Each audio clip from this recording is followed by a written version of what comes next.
Hey guys, today I'm going to be showing you how to install an aftermarket head unit on my 2004 Chevy 2500 HD. This applies to similar gears and similar series like a 1500 or 3500, maybe with a few small differences, but everything should just be about the same.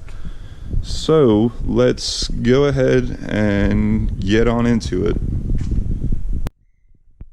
So here's what I decided to go with, the Sony XAV AX100. Primarily because it works with Android Auto, which I thought was a cool feature.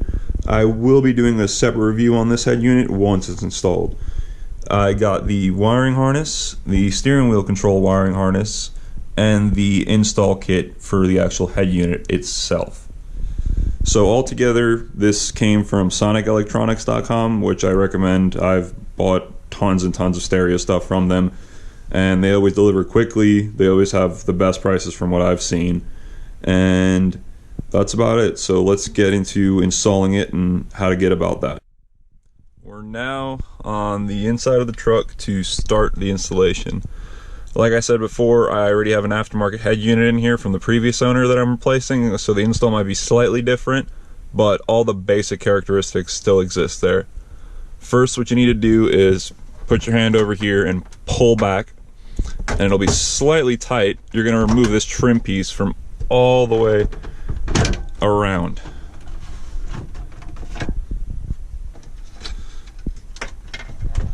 And now you'll notice that you can't get it out all the way because the shifter itself is hitting on it. So what you have to do is make sure your parking brake is on, put the key in the ignition, turn it on, and put it all the way down into first.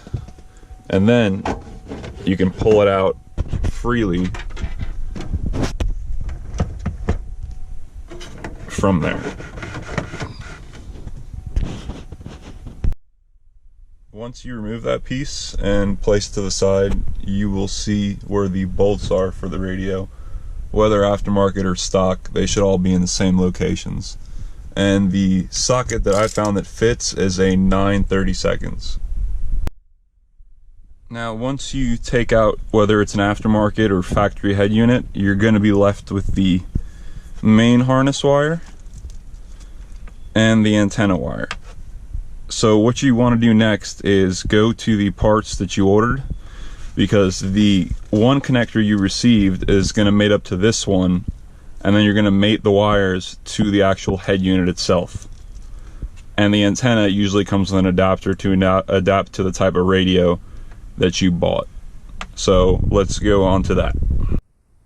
Alright, so here I have the aftermarket harness that connects up to the main harness, the steering wheel control that's wired up to it now, and then the part that plugs into the head unit that's connected to everything. What I like to do is make a list.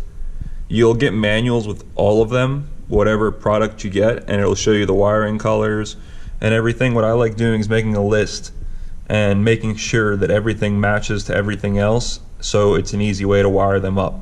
On most of these harnesses, as you can see here, most of the colors are the same, so it's pretty easy just to wire them up, but it's always good to make sure.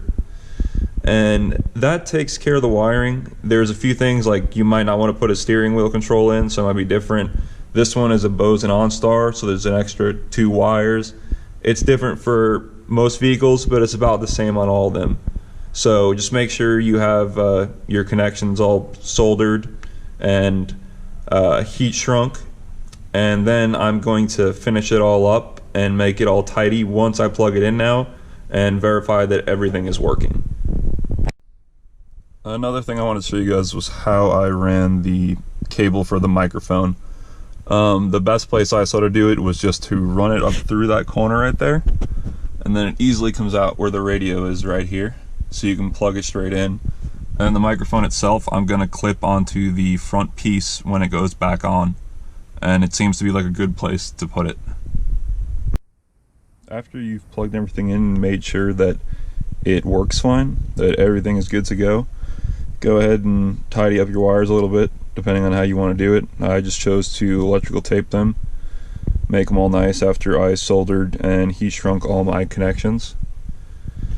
The thing after that that you're going to want to do is, usually every head unit that you order from a reputable company is going to come with some type of bracket. So go ahead and attach those brackets to the side. They usually go on with a couple screws, as you can see here. It all went on nice and easy.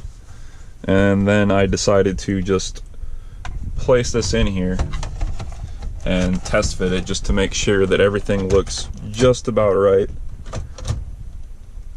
Which, if you could see here, that little knob ends up with that over there with that screw, and these two screws end up there.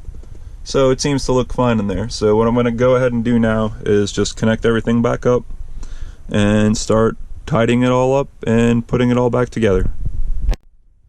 Another thing I thought to do was go ahead and pull out this little cubby to the right of the climate control and drill a hole in the back of it for my USB. This radio has it on the back, so that was necessary. Some might have USB inputs on the front, but I found this was the tidiest and neatest way to go ahead and run that. So that way you can have your phone plugged in, be doing whatever you want with it, and have it charging at the same time. And it looks nice and stock. There's nothing else sticking out or jutting out. As you guys can see, I have it all hooked up now. Everything is working.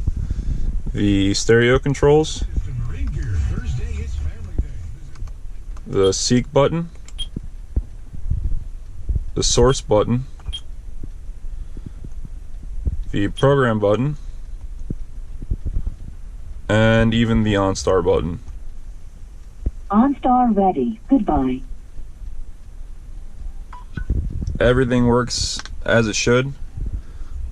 Everything's going to be a little different. Like I said, every stereo is a little different.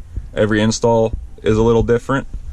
It all depends on what you're installing and what you want to get out of it, and whether your car from the factory had certain things or didn't have certain things. Mine had OnStar and Bose, so that included a little different wiring. But either way, it's a pretty easy install. Everything that needs to be done gets done pretty easy.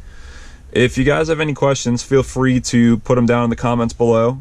I know I wasn't super specific, but that's because they're all about generally the same. If you guys have really specific questions, feel free to ask. I know just about everything on them, so it's not a big deal. I can answer it either in a message or in the comments below. I will be reviewing this head unit separately at another time, like I said, and also the rear view camera that I installed.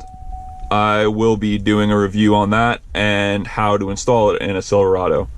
So if you guys liked the video, feel free to throw a thumbs up and comment and let me know. Otherwise, that's how you install a head unit in a 2004 Silverado.